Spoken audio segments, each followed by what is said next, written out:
Epilogue. The heartbeat of the desert. It began at Temple Square beneath the closed doors of the 26th floor. When the view we sought was denied, another opened, a quieter one reflected in water and hyacinths. That was the first whisper. The Lotus. From there we climbed to the rooftop gardens, a square in the sky, where sunlight met stone and the city became a temple of air.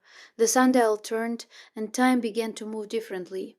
At the Pioneer Memorial Museum, echoes of the past, stirred in glass cases and worn leather, the magnifying glass revealed that memory is not static, it breathes.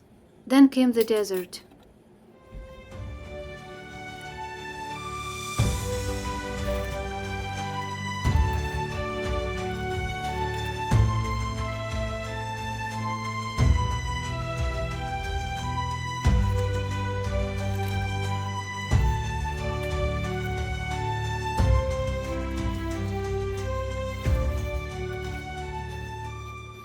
The bones beneath it, the silence above it. The owl watched from its perch, and the earth began to speak.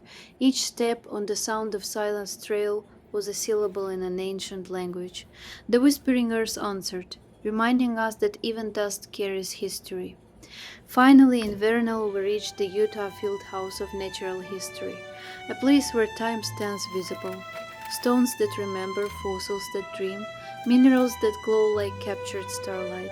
The journey folded into itself, and the desert handed us its heart, small enough to fit in a palm, vast enough to hold eternity.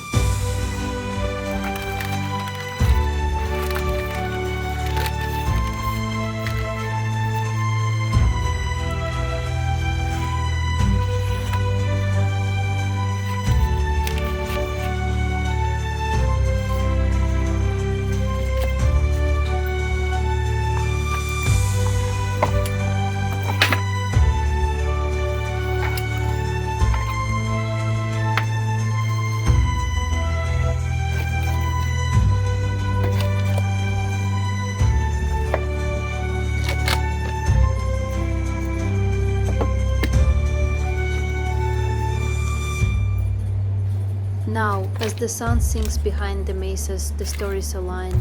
The lotus, the sundial, the magnifying glass, the owl, the whispering earth, all gathered into one rhythm. Each symbol a pulse, each chapter a breath. Together they form the heartbeat of Utah tales. The sixth symbol is not shown. It is sealed, silent, waiting, just like the trail it represents. Because some paths cannot be explained. Some stories cannot be filmed. Some secrets cannot be given. They must be found.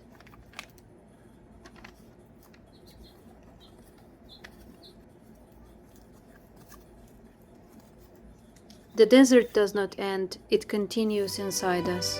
In the way we pause before speaking, in the way we hold a stone and feel its warmth, in the way we pack the journey carefully, reverently, into boxes meant for others to open, because the land remembers.